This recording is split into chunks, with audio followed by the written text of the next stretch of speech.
कि मगध एम्पायर या मगध मौर्य साम्राज्य। पहली बात एक चीज मैं आपको बता दूं कि जो मौर्य साम्राज्य है, मौर्य एम्पायर, ठीक है, ऐसा कोई वर्ड नहीं है। मौर्य एम्पायर कोई वर्ड एग्जिस्ट नहीं करता हिस्ट्री में, ठीक है। जो मेन जो रियल वर्ड है वो ये है कि मगध एम्पायर यानी मगध साम्राज्य।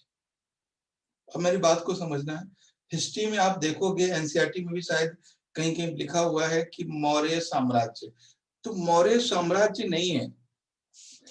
क्या था मैं आपको बताता हूं कि ये 16 महाजनपद हैं, ठीक है, 16 महाजनपद हैं और 16 महाजनपद में ही 16 महाजनपद में एक महाजनपद है मगध, ओके, मगध।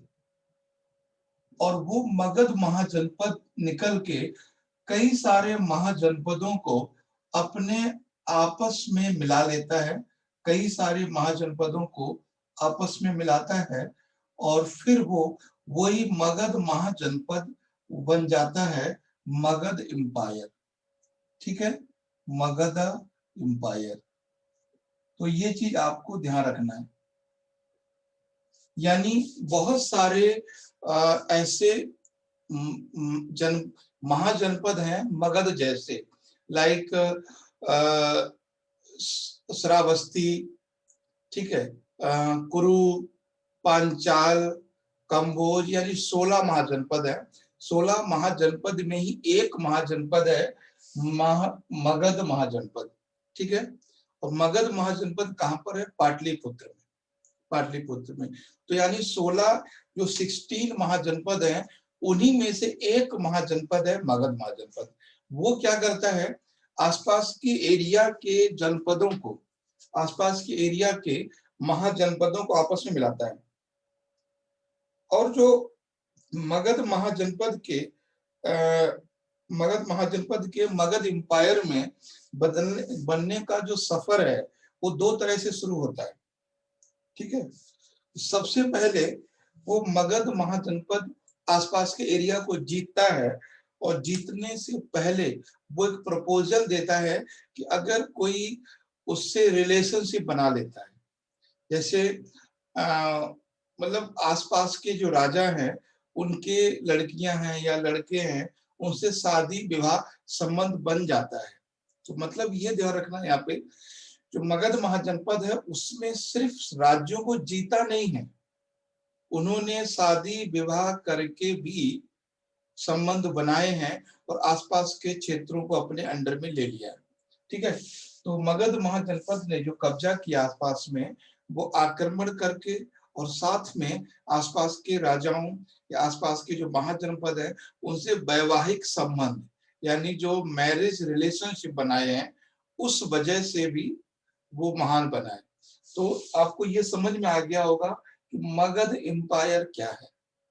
16 महाजनपदों में से ही एक महाजनपद है जिसने आसपास के एरिया को जीता है या संबंध स्थापित किए हैं और खुद को सब में पावरफुल बना लिया है, बस ये है, ठीक है। अब आपको समझ में आ गया होगा मगध एम्पायर क्या है। मौर्य एम्पायर कुछ नहीं है, मौर्य एम्पायर नहीं है, मगध एम्पायर पर राज्य रूल करने वाला एक डायनेस्टी है, एक साम्राज्य है, बस मेरा एक वंश है। कभी आपसे पूछेगा कि मगध एम्पायर में और मौर्य एम्पायर में क्या संबंध है, तो मौर्य एम्पायर नहीं है, वो एक वंश है जो मगध पर शासन करता है, ठीक है, जैसे और वंशों ने शासन किया है उस तरह से। क्लियर हुई मेरी बात?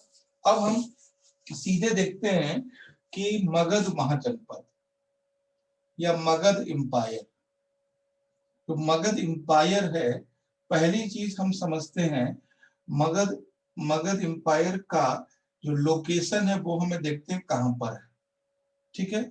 मगध एम्पायर का जो लोकेशन है वो है Bihar, okay, west Bengal, west Bengal and Orissa, और उड़ीसा कुछ एरिया है उड़ीसा। तो ये मगध महाजनपद है, मगध एम्पायर है इस रीजन में। यानी हम इस तरह से कह सकते हैं कि ये वाला जो एरिया है ये है, और यहाँ पर जो पहला डायनेस्टी है, पहला डायनेस्टी जिसने उसको पावरफुल बनाने की कोशिश की, वो फर्स्ट डायनेस्टी है, पहला वंश है, वो है हर्यक वंश। ठीक है, हर्यंका या हर्यक वंश, कहीं कहीं हर्यंका लिखा हुआ, हर्यंका कहीं कहीं पर हर्यक वंश। ठीक है, तो हर्यक वंश है पहला। ठीक है, पहला जो है वो हर्यक वंश है। हर्यक वंश के जो शासक है उनका नाम है बिंबसार, बिंबसार। ठीक है, बिंबसार। उन्हीं के बेटा का नाम है उदयन। सर बिंदुसार है सर ना? बिंबसार, बिंब ये है, बिंबसार, ये लिख लीजिए सही से, बिंबसार। बिंदुसार तो मौर्य डायनेस्टी में है, ये बिंबसार है। बिंबसार के बाद है यहाँ पे उदयन,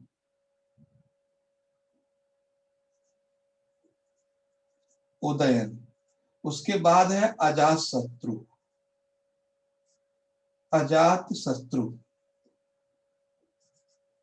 ठीक है, अजात शत्रु, हाँ अजात शत्रु। तो ये है, तो ये ध्यान रखना है कि तीन शासक है, बिंबसार, उदयन और अजातशत्रु। कभी आपसे पूछेगा who is the founder of Haryanka dynasty या हर्यक वंश, तो हर्यक वंश पर पहला जो वंश, पहला जो राजा हुआ वो है बिंबसार, उसका बेटा हुआ उदयन, और उनका बेटा हुआ अजातशत्रु। तो अजातशत्रु जो है वो सबसे फेमस है यहाँ पे। और आपने बचपन में सुनी होगी कहानी कि अजायस उदयन ने ही इलाहाबाद की स्थापना की थी। कभी आपने कहानी सुनी होगी, उदयन ने ही इलाहाबाद की स्थापना की थी। और तो वो खैर फैक्ट है, उससे मतलब नहीं है बहुत ज्यादा। तो पहला वंश है हर्यक वंश। ठीक, तीन राजा हैं, और उसके बाद हम देखते हैं, इसके बारे में बहुत ज्यादा नहीं कुछ है, पर इतना समझ लेना है कि जो बिंबसार हैं, जो बिंबसार हैं वो बुद्ध के समकालीन हैं। जिस समय बुद्ध थे उसी समय बिंबसार भी थे। तो बिंबसार जो है वो बुद्ध के एक तरह से मित्र हैं, बिंबसार। ठीक है, तो पहली डायनेस्टी मगध पर जो बैठने वाली है वो है हर्यक वंश, और हर्यक वंश के संस्थापक कौन है? बिंबसार। फिर उदयन नाम है, बुद्धास फॉलोवर सर। क्या व्हाट सर आपने बताया वो बुद्धास, हिंदी में कोई जो बुद्ध के फॉलोवर थे वो। हाँ, Bimbisara is a contemporary of Buddha, Lord Buddha. तो कंटेम्परेरी थे वो, समकालीन थे। ठीक है, यानी उनके फ्रेंड हैं वो। कभी आपसे क्वेश्चन पूछा जा सकता है। तो बुद्ध के समकालीन कुछ राजा हैं, जैसे राजा प्रसेनजीत, वो भी हैं, राजा बिंबसार वो भी हैं। तो उनके कंटेम्परेरी, उनके टाइम पीरियड के समय थे। तो आई थिंक ये पहला पॉइंट आपको समझ में आ गया होगा कि सबसे पहला जो मगध एम्पायर पे बैठता है वो है हर्यका, हर्यंका डायनेस्टी, हर्यंका वंश। ठीक है, ये हर्यंका जो वंश बैठता है वो है लगभग 4th BC, 4th BC। ठीक, उसके बाद हर्यंका के बाद सर बीसी का मतलब क्या हुआ सर? नहीं समझ रहे हैं सर। ईसा पूर्व, ईसवी पूर्व। ठीक है, उसके बाद आता है यहाँ पे नेक्स्ट जो आता है सेकंड डायनेस्टी, वो आता है नंदा डायनेस्टी, नंदा डायनेस्टी। ठीक है, नंदा वंश। सर कितने वर्ष पूर्व है ये? 4th BC? 4th BC यानी 4वीं बीसवीं में, ईस्वी पूर्व, 4वीं ईस्वी पूर्व। उसके बाद है यहाँ पे नंदा डायनेस्टी यानी नंद वंश। नंद वंश का जो पहला शासक है, और हाँ, एक चीज मैं आपको बता दूं कि हर्यक वंश की जो कैपिटल है वो भी पाटलिपुत्र है। पाटलिपुत्र है या राजगीर है ना, राजगीर लिख लीजिए। सॉरी, मैं बता दूंगा, कैपिटल कई बार चेंज हुई है। ये राजगीर है कैपिटल यानी बिहार में, और इसकी जो नंदा डायनेस्टी है इसकी कैपिटल पाटलिपुत्र है। पाटलिपुत्र, पाटलिपुत्र, ठीक है। और उसका जो फाउंडर है वो है महापदम नंद। महापदम नंद, ठीक है, महापदम नंदा, महापदम नंद है ये, महापदम नंद, ठीक है, जो उसके फाउंडर है। ये बहुत ऐसे डायनेस्टी हैं इनके बारे में बहुत क्लियर इंफॉर्मेशन नहीं है, जितनी है हमें उतनी से काम चलाना पड़ेगा। तो महापदम नंद ये है। महापदम नंद के जो बेटे हैं घनानंद, वो इस वंश के अंतिम शासक हैं, और उन्हीं बाद मौर्य डायनेस्टी होता है। तो इन्हीं के बेटे हैं घनानंद। कहीं पर घनानंद लिखा हुआ है, कहीं पर धनानंद भी लिखा हुआ है, ठीक है, धनानंद। तो वो कोई बड़ी बात नहीं है, घनानंद या धनानंद, तो दो नाम दिए हुए हैं, एक ही रखिए आप लोग, घनानंद। तो ये था, पहला था हर्यक वंश, दूसरा है नंद वंश, अब तीसरा आता है मौर्य वंश, ठीक है। तो अब हम देखते हैं, नेक्स्ट है इसमें मौर्य वंश, देख लीजिए।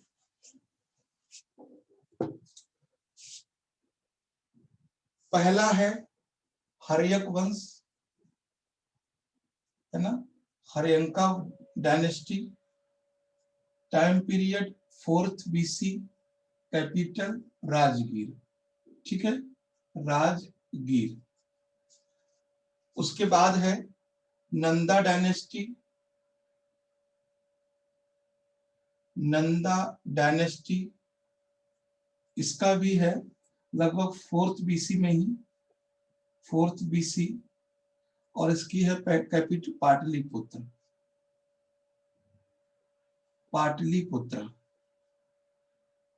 ठीक है, पाटलिपुत्र। उसके बाद है मौर्य डायनेस्टी, मौर्य डायनेस्टी, ये है मौर्य डायनेस्टी। अब इसका है 3rd BC to 1st BC तक है ये, है ना, 3rd BC लिख लीजिए, चलिए 3rd BC। अब इसकी कैपिटल भी पाटलिपुत्र है, पाटलिपुत्र, पाटलिपुत्र। तो ये है यहां तक की कहानी, ठीक है, हर्यक वंश, नंदा वंश और डायनेस्टी वंश। बाकी छोटे छोटे वंश आते हैं, उससे फर्क नहीं पड़ता है। अब ये तो थी इसकी बेसिक इंफॉर्मेशन। अब सबसे ज्यादा हमें फोकस करना है मौर्य डायनेस्टी पर, मौर्य वंश पर, ठीक है। अब मौर्य वंश पे यहां तक कोई डाउट तो नहीं होगा किसी को? अब देखिए, हाँ, अब बात करते हैं मौर्य डायनेस्टी पर, मौर्य वंश पर, मौर्य डायनेस्टी। देखिए, मौर्य वंश या मौर्य मौर्य डायनेस्टी, हाँ कुछ कह रहे थे?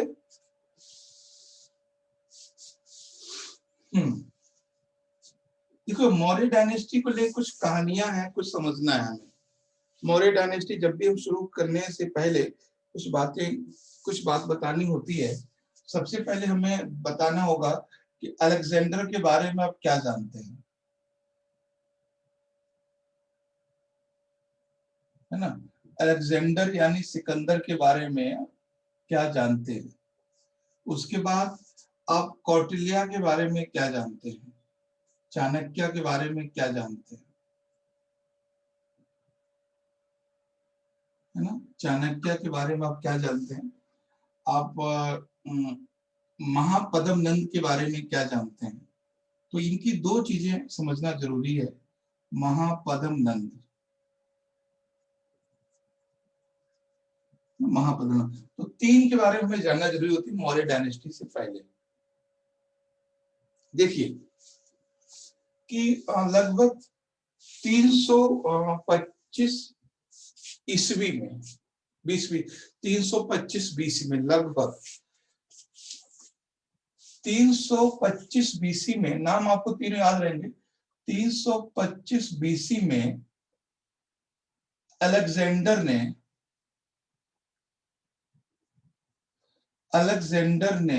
यानी सिकंदर ने भारत पर आक्रमण किया,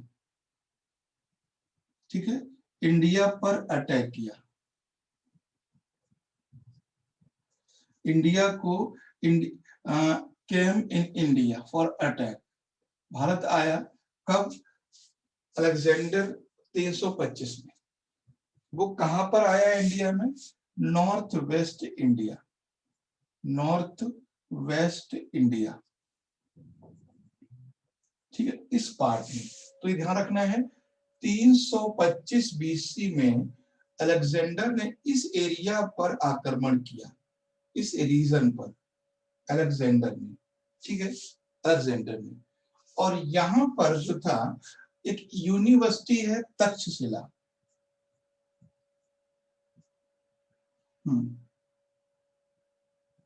तक्षशिला, तक्षशिला यूनिवर्सिटी है, ठीक है। और तक्षशिला यूनिवर्सिटी के जो प्राचार्य थे वो थे चाणक्य। ये कहानी आपको पता होगी जहां तक है, चाणक्य थे। तो अलेक्जेंडर ने, सिकंदर ने जब यहाँ आक्रमण किया है तो यहाँ पर यूनिवर्सिटी है, इस यूनिवर्सिटी को बचाने के लिए चाणक्य आए हैं किसके पास? मगध साम्राज्य में, ठीक है, मगध साम्राज्य में यहाँ पे आए, मगध आए हैं, ठीक है। और मगध में जो शासक था कौन? महापद्म नंद, ठीक है, महापद्म नंद, महापद्म नंद, ठीक है। तो ये चीज ध्यान रखना है, Chanakya came to Mahapadma Nanda and demand support and fight against Sikandar, Alexander. Kautilya यहाँ पर आते हैं मगध में और वहां के शासक महापद्म नंद से कहते हैं कि अलेक्जेंडर ने भारत पर आक्रमण किया है, अलेक्जेंडर ने भारत पर आक्रमण किया है, आपको हमारे साथ चलना होगा और आप उसको हरा दीजिए, ठीक है। ये बात चाणक्य कहते हैं महापद्म नंद से, जो कि उस समय मगध का शासक है। और महापद्म नंद उनकी जो डिमांड है, उनकी रिक्वेस्ट है, उसको रिजेक्ट कर देते हैं महापद्म नंद, ठीक है। तो ये समझ लेना आप लोग कि वो महापद्म नंद के पास क्यों आए थे। वो महापद्म नंद के पास आए थे सिकंदर को हराने के लिए, कि अपने साथ सेना लेके चलिए और सिकंदर से युद्ध कीजिए, क्योंकि उसने हमारे देश पे आक्रमण कर दिया है।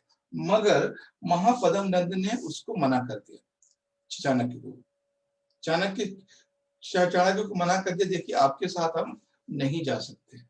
अब कुछ हिस्टोरियन कहते हैं यहीं पर कि चाणक्य को मना करना महापद्म नंद का गलत था और कुछ लोग कहते हैं सही था, ठीक है। अब गलत सर इसे हिस्ट्री में तो ये बताया गया कि इसे धनानंद ने मना किया था। नहीं फिर उन्होंने बोला था कि मतलब फिर उन्होंने शायद जाके चाणक्य को अपने राज्य से निकाल दिया था, जिसपे उन्होंने बोला था कि हम यहाँ पे एक नया राज्य संस्थापक करेंगे, एक नए राजा बनाएंगे। नहीं, जो देखो घनानंद से जो युद्ध हुआ वो चंद्रगुप्त मौर्य का हुआ है। घनानंद से युद्ध हुआ है तो नंदा वंश, तो नंद वंश की स्थापना महापद्म नंद ने की थी, तो महापद्म नंद जो बहुत, ये हिस्टोरिकल बैकग्राउंड में जाओगे तो अजीब सी कहानी मिलती है कि जो सर चंद्रगुप्त को सर आपका लाने वाले तो ये थे ना, चंद्रगुप्त को लाने वाले तो चाणक्य थे ना उस राज्य में। हाँ तो शायद यही हुआ था जो उन्होंने धनानंद को बोला था कि यहाँ पे हम भावी राजा दूसरा बनाएंगे कि तुम छल करते हो, ऐसा कुछ बात हुई थी धनानंद की और चाणक्य से, जिस वजह से उन्होंने उस वंश को खत्म करके मौर्य वंश की स्थापना की थी।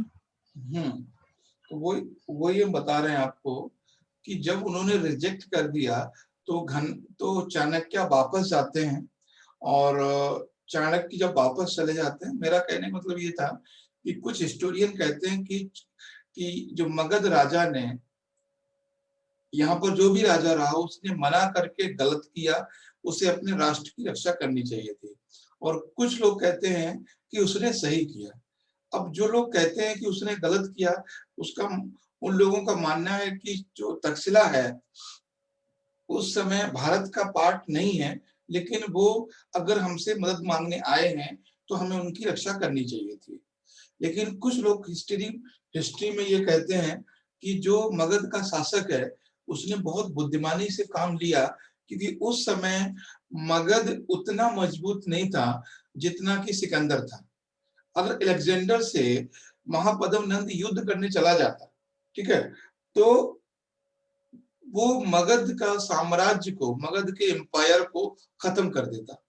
हो सकता है कि सिकंदर वापस नहीं जाता, फिर इंडिया में एंट्री कर जाता, क्योंकि जो अलेक्जेंडर है उस समय, सिकंदर है, वो बहुत पावरफुल है और मगध एम्पायर उसके सामने कुछ भी नहीं है। तो कुछ का कहना है कि मगध ने मना करके अच्छा ही किया, नहीं तो मगध एम्पायर खत्म हो जाता और इंडिया का हिस्ट्री कुछ और ही होता। तो ये कहते हैं। खैर वो अलग अलग कहानी है, और आपको दोनों पॉइंट ऑफ व्यू लिखने हैं। अगर आपसे कोई बोले कि हमें तक्षशिला की या चाणक्य की रक्षा करनी चाहिए थी, तो आप ये कह सकते हैं, दो पॉइंट ऑफ व्यू है यहाँ पे। एक तो यह है कि हमें मानवता के नाते रक्षा करनी चाहिए, पहली बात। अगर हम बात करेंगे राजा के पॉइंट ऑफ व्यू से, तो तक्षशिला और चाणक्य दोनों लोग मगध साम्राज्य का हिस्सा नहीं है उस समय तक मगध साम्राज्य का हिस्सा नहीं है। तो मगध के राजा की कोई ड्यूटी नहीं बनती है कि उनका वो हेल्प करे। दूसरी बात, ठीक है, तो ऐसे मानवता रूप में करना चाहिए, लेकिन मानवता के रूप में आप तब तक करोगे जब आपका लॉस ना हो। मगध ने देखा कि ये बहुत पावरफुल है और हमें खत्म कर देगा, उन्होंने मना कर दिया। कोई भी करेगा, है ना। आज मान लीजिए कि आज बोलता है कि रशिया कि चलो यूएसए पे अटैक करने चलना है, आ जाओ मेरे साथ, इंडिया जाएगा? कभी नहीं जाएगा। इंडिया को पता है, ठीक है, इंडिया को पता है कि यूएसए के खिलाफ जाएंगे, हम जीत तो नहीं जाएंगे ना। तो इसलिए वो रीजन था। फिर ये चाणक्य वापस आते हैं, देखो ये सब कहानी है कि निकाला नहीं था। कोई भी राजा इसलिए राजा है क्योंकि वो राजा है, ठीक है। कोई भी राजा इतना मतलब बदतमीज नहीं हो सकता, कह सकते हैं, इतना बेहुदा नहीं हो सकता कि वो किसी टीचर को, किसी गुरु को, किसी अध्यापक को निकाल दे। ये सब तो कहानी बाद की लिखी गई, को बेइज्जत किया, ये सब किया, ये सब कुछ नहीं है। और हाँ, उन्होंने फिर बदला लेने की जरूर सोची थी कि हम मगध से बदला जरूर लेंगे। तो वो रास्ते में आ रहे थे, तो उन्हें रास्ते में कुछ बच्चे खेलते हुए दिखे, तो उसमें ये लोग बच्चे लोग कोई खेल खेल रहे थे, राजा और चोर का, ऐसा कुछ। तो एक बच्चा था जो राजा बनने की जिद कर रहा था, वो बोलता कि नहीं, मैं तो राजा ही बनूंगा, चोर नहीं बनूंगा, ऐसा कुछ। तो चाणक्य ने देखा ये बच्चा एम्बिशियस है, तो वही, और वो बच्चा था चंद्रगुप्त वो बच्चा था। और वो बच्चा एक साधारण परिवार से है। कुछ लोग बोलते हैं कि चंद्रगुप्त शूद्र है, कुछ लोग बोलते हैं वैश्य है, कुछ लोग बोलते हैं क्षत्रिय है। तो ये सब अलग अलग कहानियां हैं। एनसीईआरटी लिखती है कि चंद्रगुप्त जो है वो एक साधारण परिवार से है, और बच्चे खेल रहे थे वही वो भी खेल रहा था। इतना जरूर है कि उसका संबंध राज परिवार से नहीं है, ठीक है। और जो एक बहुत बार जिक्र आता है, आपके सामने भी कभी इस चीज का जिक्र आ सकता है कि चंद्रगुप्त का नाम चंद्रगुप्त मौर्य कैसे पड़ा, ठीक है, मौर्य वर्ड कैसे जुड़ा। तो इसकी छोटी सी कहानी मैं बताता हूँ आपको, जो वैदिक साहित्य में लिखी हुई है। जो जिस राज्य में या जिस एरिया में चंद्रगुप्त रहता था, ये लिखा हुआ वैदिक साहित्य में, जहां चंद्रगुप्त का परिवार रहता था वो एक वन था, जंगल था, और वहां पे मोर ज्यादा थे, मोर। तो इसीलिए वहां के लोगों को मौर्य मौर्य मौर्य कहना शुरू कर दिए। तो ये वैदिक साहित्य में लिखा हुआ है ऐसा, ठीक है। तो चंद्रगुप्त मौर्य या बिंदुसार मौर्य, जो भी नाम मौर्य लिख के आता है, इसका कोई कास्ट से मतलब नहीं है, ना ही कोई रिलीजन है। एक जंगल है, वहां पर बहुत सारे मोर रहते हैं, तो इसलिए वो जंगल का नाम है पीपली वन। तो वहां के लोगों को मौर्य मौर्य कहना शुरू कर दिया। तो कोई जो मौर्य शब्द है वो किसी कास्ट को इंडिकेट नहीं करता है, ठीक है। ये वैदिक साहित्य ऐसा बोलता है। तो कभी आपसे क्वेश्चन बने क्या मौर्य से क्या समझते हो, तो कुछ तो आपके पास कुछ शब्द होने चाहिए। तो आप रेफरेंस दोगे कि वैदिक साहित्य में ऐसा लिखा हुआ है कि चंद्रगुप्त जिस परिवार का हिस्सा था, वो परिवार ऐसी जगह पर रहता था जहां मोर बहुत ज्यादा थे। तो इसलिए वहां के निवासियों को मौर्य या मौर्य मौर्य कहना शुरू कर दिए। ऐसा वर्णन कुछ साहित्य में मिलता है, बस इतनी सी बात है। तो ये होगा चंद्रगुप्त के बारे में। चंद्रगुप्त को वो ले जाते हैं, चाणक्य यहाँ पे रखते हैं। जब चंद्रगुप्त को ले गए हैं तो चंद्रगुप्त की उम्र 14 साल है, ठीक है। चंद्रगुप्त की उम्र जो मात्र 14 साल है। चंद्रगुप्त कभी सिकंदर से नहीं मिला, कभी भी। कुछ लोग बोलते हैं चंद्रगुप्त ने सिकंदर को हराया। अरे 14 साल का बच्चा क्या हराएगा सिकंदर को, ठीक है। तो चंद्रगुप्त को चाणक्य सिकंदर से लड़ाने के लिए नहीं ले गए थे। चंद्रगुप्त को चाणक्य ले गए थे मगध को हराने के लिए, कि हम इसको खत्म कर देंगे। तो वहीं जाके चंद्रगुप्त मौर्य, ये भी क्वेश्चन बनता है कि चाणक्य चंद्रगुप्त को क्यों ले गए थे वहां से, ठीक है। तो ले गए थे मगध को हराने के लिए। तो चंद्रगुप्त को वहां बड़ा किया उन्होंने, पाला, उनको सारी ट्रेनिंग दी जो भी वो दे सकते थे। एक कह सकते हैं एक वहां उन्होंने क्षत्रिय बनाया उसको, और एक योद्धा बनाया, और फिर उसको तैयार किया घनानंद यानी मगध से लड़ने के लिए। तो फाइनली वो युद्ध होता है मगध से, और उस नंदा डायनेस्टी खत्म होती है। फिर मौर्य जो चंद्रगुप्त हैं, वो चंद्रगुप्त मौर्य वंश की स्थापना करते हैं, मौर्य डायनेस्टी की, ठीक है। ये चीज है। तो अब देखो एंशिएंट हिस्ट्री में कहानियां बहुत होती है ना। और कुछ हिस्ट्री में ये भी लिखा हुआ है कि चंद्रगुप्त मौर्य वो जो नंद वंश की एक दासी थी उसकी संतान है, उससे कुछ लेना देना हमें है नहीं। बस एनसीईआरटी लिखता है कि Chandragupta Maurya is relate to the ordinary family, यानी साधारण परिवार से संबंध रखते हैं। आई थिंक अब ये बात आप समझ में आ गया होगा कि सिकंदर की कहानी क्या है, मगध की कहानी क्या है, और चाणक्य की कहानी क्या है, और चंद्रगुप्त मौर्य की कहानी क्या है, ठीक है। कभी आपसे क्वेश्चन बनेगा कि मौर्य डायनेस्टी का टाइम पीरियड क्या है, तो 3rd BC। उसके बाद लोग, और कहां पर था ये, मगध एम्पायर पर, मगध एम्पायर, ठीक है, मगध एम्पायर। उसके बाद ये फाउंडर कौन है, तो फाउंडर है इसके चंद्रगुप्त मौर्य, है ना, चंद्रगुप्त मौर्य।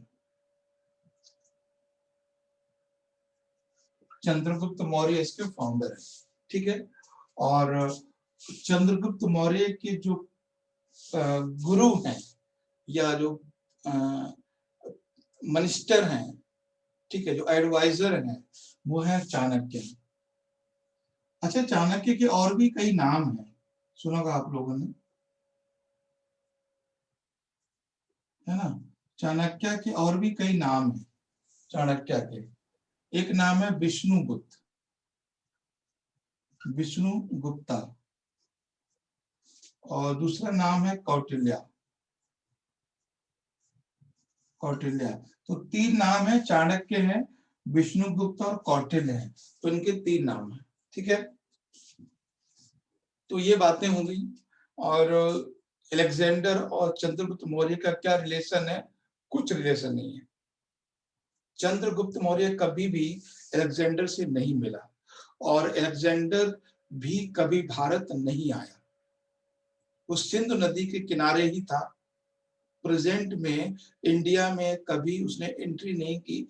वहीं से अलेक्जेंडर वापस हो गया, और अलेक्जेंडर जब वापस हुआ है तो वहां के जो तक्षशिला के आसपास का एरिया था, राजा था लोकल का वहां पे, उसी को जीते हुए प्रदेशों का शासक बना दिया गया। तो कभी आपसे क्वेश्चन बनेगा कि अलेक्जेंडर क्या भारत में रुका था? नहीं रुका, युद्ध किया, आसपास के लोगों को हराया, और हरा के उन्हीं में से किसी को सिलेक्ट किया, और अपने जीते हुए जो रीजन थे, जो प्रदेश थे, वहां पर अपॉइंट करके वो वापस चले गए। और वापस जाते समय उनकी मौत हो जाती है रास्ते में, बर्फ की वजह से। एक ये भी बताएं कि जब जब अलेक्जेंडर वापस जा रहे थे, अलेक्जेंडर की आर्मी दो तरफ से गई थी, एक तो बाई सी और बाई लैंड। ठीक है, तो ये लैंड रूट से भी गए थे और सी रूट से भी गए थे, दोनों से गए थे। अलेक्जेंडर जो गए थे वो लैंड रूट से गए थे। जब वापस गए तो रास्ते में बहुत ज्यादा बर्फ गिरी, और वही रास्ते में कहीं इनकी मौत हो गई। अब उसके बाद अलेक्जेंडर के बाद, है ना, अलेक्जेंडर यानी सिकंदर के बाद उनका एक सेनापति, ठीक है, सेनापति यानी army chief, army chief,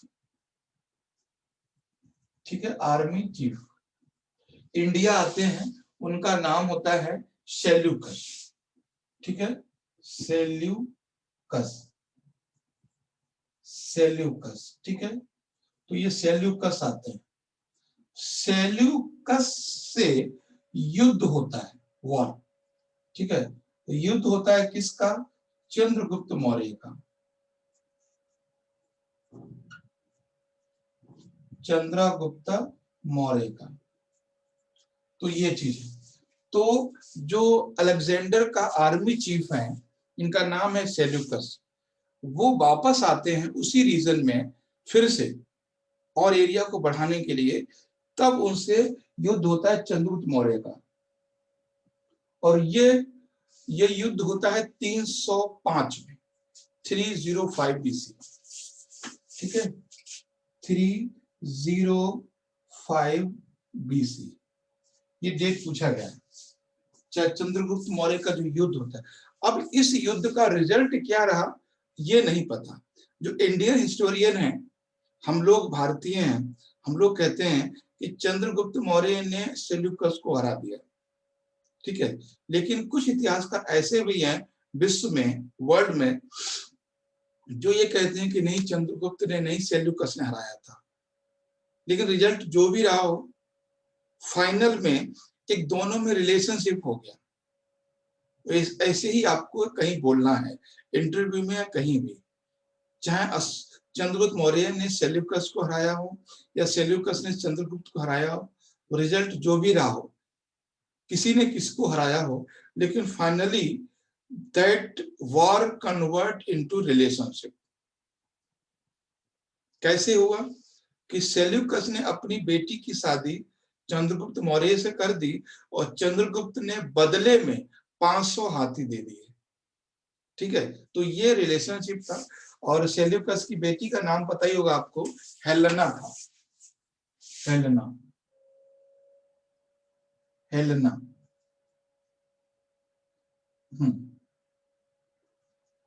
Helena, तो हेलेना था, ये चंद्रगुप्त की पत्नी है हेलेना। ठीक है, जो यूनान की है, यूनान की है, ग्रीस की। सबसे भारत में सबसे पहला व्यक्ति है जो विदेशी महिला से शादी करने वाला है, चंद्रगुप्त मौर्य। हेलेना जो है उनसे शादी हुई है। तो आपको दोनों बात याद रखनी है, सेल्यूकस ने अपनी बेटी हो या बहन हो, जो भी हो, अब इतना डेटा अवेलेबल नहीं है किसी के पास, उनकी शादी चंद्रगुप्त मौर्य से करवा दी। और ऐसा कहा जाता है चंद्रगुप्त मौर्य ने 500 हाथी उनको गिफ्ट किए। तो ये फाइनल हुआ सेल्यूकस और चंद्रगुप्त का। After Seleucus, relation between India and Greece, India and Athens convert as a friendship या रिलेशनशिप। चंद्रगुप्त मौर्य के यानी सेल्यूकस के बाद यूनान के और भारत के संबंध मित्रवत हो गए, यानी संबंधी हो गए हम लोग, ये हो गया। ठीक है, तो ये था। अब दो चीजें हैं, नेक्स्ट पॉइंट हमें और समझना है। यहाँ पे एक और नाम आता है, वो है मेगास्थनीज। एक और नाम आता है मेगास्थनीज, है ना, मेगास्थनीज। तो ये मेगास्थनीज कौन है?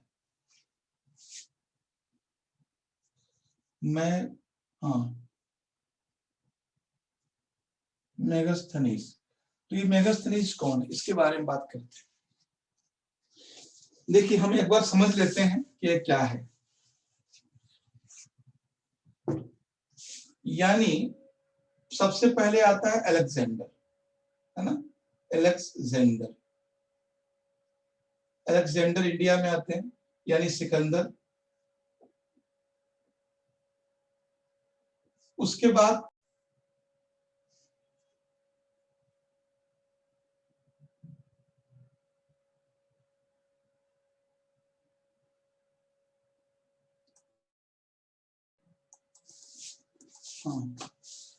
तो अभी हमने देखो आप लोगों से डिस्कस ये किया था कि अलेक्जेंडर पहले आया, फिर सेल्यूकस आया, फिर मेगास्थनीज आया।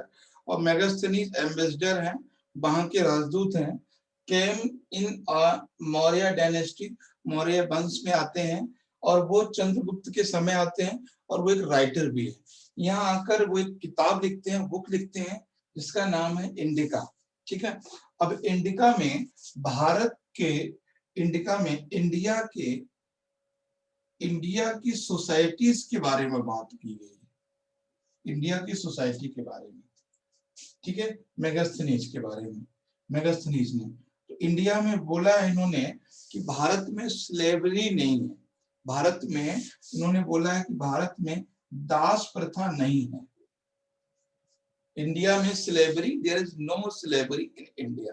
दूसरी बात बोली है कि इंडिया का जो समाज है, सोसाइटी है, वो 7 भागों में विभाजित है, 7 भागों में, 7 पार्ट्स में।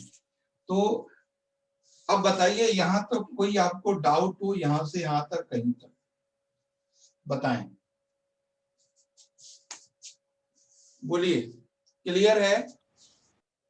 अलेक्जेंडर से लेके मेगास्थनीज तक, मेगास्थनीज से लेके इंडिका, और ये इंडिया सोसाइटी के बारे में बात हुई है। बताएं सब कुछ करिए। सचिन, स्वप्निल।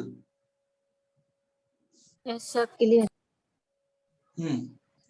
तो अब ये जो बुक है ना, ये बुक कंप्लीट नहीं मिली है। कभी आपसे पूछेगा, इसके छोटे छोटे कुछ कुछ पार्ट मिले, तो कभी पूछेगा कि मेगास्थनीज कौन है, तो मेगास्थनीज यूनान के राजदूत हैं, यानी सेल्यूकस के राजदूत हैं, जो चंद्रगुप्त मौर्य के दरबार में आए हैं, और कुछ दिन यहाँ पर रह के उन्होंने एक बुक लिखी है भारत के बारे में, और भारत की सोसाइटी के बारे में लिखी है। तो उन्होंने कहा कि भारत में दास नहीं होते, भारत में स्लेवरी सिस्टम नहीं है, और बोला भारत की जो लोग हैं वो 7 भागों में बटे हुए हैं, 7 में। जैसे उन्होंने किसी को देखा कि लोहे का काम करते हुए, तो उसको मान लिया अदर कास्ट, लोहार बता दिया। फिर किसी को कपड़ा धोते हुए देखा, तो बोलता, तो वो कपड़ा धोने वाला उसको बता दिया। और किसी को रथ बनाते हुए देखा, तो उसको रथ बनाते हुए बता दिया। तो इस तरह से 7 ऐसी जातियां या 7 वर्ग बता दिए भारत में इसमें। तो ये था। अब हम सीधे सीधे आते हैं तो ये तो कहानी आपको समझ में आ गई होगी कि कैसे महाजनपद से मगध बना और कैसे मगध से हमें चंद्रगुप्त मौर्य तक का सफर तय किया। लिख लेंगे इसको पूरे को, नोट्स जरूर बना लीजिएगा। जी सर। नेक्स्ट है इसमें चंद्रगुप्त मौर्य, चंद्रगुप्त मौर्य, ठीक है, चंद्रगुप्त मौर्य। तो चंद्रगुप्त मौर्य जो है वो आपको पता है कि फाउंडर हैं किसके, मौर्य डायनेस्टी के, founder of Maurya dynasty, Maurya dynasty. कुछ लोग लिख देते हैं जोश में आके मौर्य एम्पायर, है ना, तो मौर्य एम्पायर नहीं है, मौर्य डायनेस्टी है। और उन्होंने अपनी जो कैपिटल बनाई है वो है पाटलिपुत्र, कैपिटल है पाटलिपुत्र।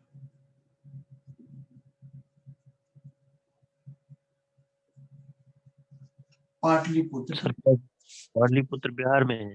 हाँ पटना, जो आज का नाम पटना है वो। उसके बाद है, अगर वो बहुत ही, अगर हम एक आपको एरिया दिखाता हूं, अगर आप समझिएगा उसको, ये जो आप एरिया देख रहे हो ये वाला, ये चंद्रगुप्त का एरिया है पूरा। हाँ, ये जो एरिया है, खासकर ये आप मैप को, कहाँ गया मैप, इसको मैप को देखेंगे तो आपको पूरा क्लियर हो जाएगा कि ये कौन किसकी बात कर रहे हैं। अच्छा, तो वही खुल गया बार बार। तो ये है, तो ये चंद्रगुप्त का एरिया है पूरा जो आपको दिखाई दे रहा है ये, यानी पीछे अफगानिस्तान ईरान तक है और इधर बंगाल तक है। तो लिख लीजिए इसका एरिया कौन सा है, इसी समझ में आ जाएगा आपको जो एम्पायर है वो कहां से कहां तक है, एम्पायर कहां से कहां तक है। तो Iran,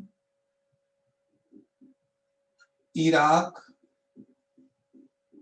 Pakistan, Afghanistan, sir Iraq भी है। हाँ इराक भी है, काफी पीछे तक है इराक, ईरान, और नॉर्दर्न इंडिया और बांग्लादेश, है ना, बांग्लादेश। तो ये एरिया है इसका, इसमें किंगडम में। तो इन्होंने बहुत एम्बिशियस है ये चंद्रगुप्त मौर्य, पूरे एरिया को जीता है। कहाँ पहले, मतलब जो मगध था, जो घनानन, अगर आप देखोगे, अगर मैं आपको दिखा सकूं कि, तो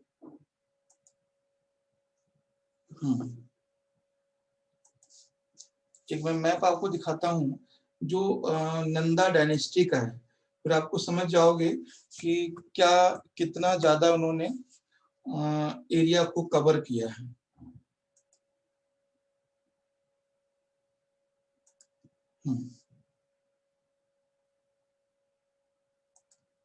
देखिए इसमें एक फोटो मैं आपको दिखाऊंगा अभी, फिर आपको क्लियर हो जाएगा कि कितना अशोक चंद्रगुप्त मौर्य का क्या अचीवमेंट है, क्या क्या उन्होंने किया है।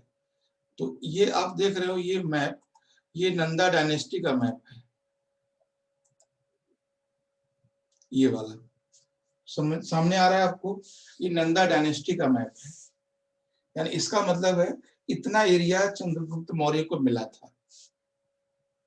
तो ये जो इस तरफ जो जो एरिया बढ़ाया है, चंद्रगुप्त मौर्य ने खुद बढ़ाया है, ये वाला एरिया।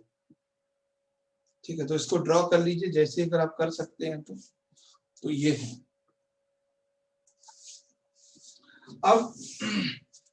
अब बात करते हैं, देखो प्रशासन और शासन की जब बात होगी तो पूरे मौर्य साम्राज्य की होगी।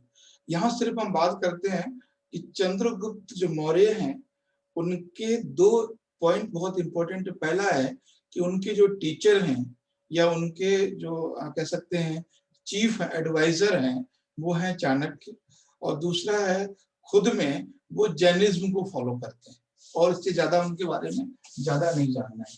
ठीक है, तो चाणक्य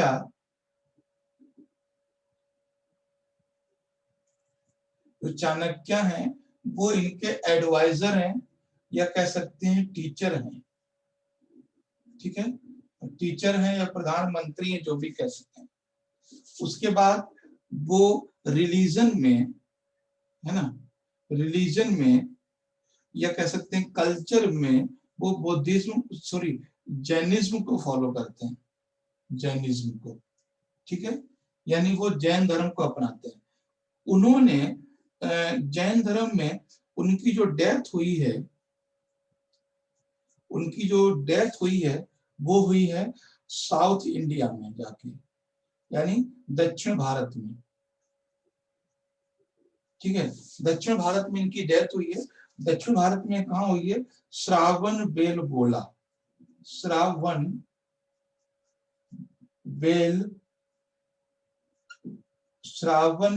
बेलगोला, डबल एल है, श्रावण बेलगोला, ये कर्नाटका में है, ठीक है, ये कर्नाटका में है, श्रावण बेलगोला जगह है कर्नाटका में वहां पर। और उनकी जो डेथ हुई है वो संलेखना से हुई है, संलेखना, ठीक है, संलेखना। संलेखना का मतलब है ये है संलेखना। तो संलेखना से इनकी मौत हुई है। संलेखना जैन धर्म में एक सांस्कृतिक क्रिया है, संलेखना जैन धर्म में, ठीक है, और इसमें इंसान बिना कुछ खाए पिए अपने प्राण त्याग देता है। That is a fast till death, fast till death, hunger till death, तो इसमें है, ठीक है। और इसी समय में इसी तरह के अभी भी जैन सोसाइटी में या जैन कल्चर में एक ट्रेडिशन है, इसको नाम बोला जाता है संथारा, ठीक है। एक और है प्रेजेंट में संथारा, हालांकि इस पे कोर्ट ने बैन कर दिया है संथारा पे। ये आज भी राजस्थान एरिया में चलता है संथारा। तो आपको समझ में आएगा जो संलेखना, ये क्वेश्चन पूछा एक बार यूपी पीसीएस में, संलेखना किस धर्म से संबंधित है? तो संलेखना जैन धर्म से संबंधित है। पहली बार संलेखना से प्राण देने वाले व्यक्ति हैं चंद्रगुप्त मौर्य, और ये प्रथा आज भी है, लेकिन प्रेजेंट टाइम में इसको संथारा कहते हैं, जो राजस्थान के लोग राजस्थान गुजरात में अपनाते हैं। और इस पे सुप्रीम कोर्ट ने बैन लगा दिया है, रोक लगा दी है, बोला कि नहीं आप इसको नहीं करोगे। इसका क्या हो रहा है? इसका मिसयूज हो रहा है। लोग क्या करते हैं, अपने बूढ़े माँ बाप को डाल देते हैं। और संलेखना खासियत ये है कि जो व्यक्ति संलेखना में जाता है किसी से बात नहीं करता फिर, तो इसका मिसयूज ज्यादा हो रहा था इसलिए। और ये काफी 3-4 साल पहले बहुत न्यूज में थी, ये ट्रेडिशन बहुत न्यूज में थी, ठीक है। तो आई थिंक आप समझ में आ गया होगा आपको कि चंद्रगुप्त मौर्य कौन है। वो फाउंडर है मौर्य डायनेस्टी के, और कैपिटल पाटलिपुत्र है। एम्पायर कहाँ कहाँ पर है वो हमने आपको बता दिया। उसके बाद चाणक्य कौन है, इनके चीफ एडवाइजर हैं, इनके गुरु हैं, इनके प्रधानमंत्री हैं, और ये कल्चर में जैनिज्म को फॉलो करते हैं। जीवन के अंतिम समय में ये साउथ इंडिया चले जाते हैं, और साउथ इंडिया में श्रावण बेलगोला में इनकी मृत्यु हो जाती है संलेखना से। तो संलेखना के बारे में बता दिया हमने, और उसके बाद संलेखना का नाम प्रेजेंट में क्या वो बता दिया। बाकी बीबी कौन है क्या है ये आपको पता ही है, हेलेना है, और बेटे का नाम इनका बिंदुसार है, ठीक है। तो यहाँ तक कोई डाउट नहीं होना चाहिए। अब नेक्स्ट हम लोग कल करेंगे बिंदुसार और अशोक के बारे में। बिंदुसार से बहुत ज्यादा चीजें नहीं है, तो सीधे सीधे हम लोग अशोक पे आ जाएंगे बस। बिंदुसार और द अशोका, ठीक है। हम लोग कल क्लास में बात करेंगे। यहाँ इनमें से कोई डाउट हो तो बताओ। क्लियर है सब? जी सर। तो टेस्ट के लिए कितने बजे मिले? 10:45 या 10:30 पता है? 10:30 पे मिल लीजिए सर। ठीक है 10:30 पर आ जाइए। ओके।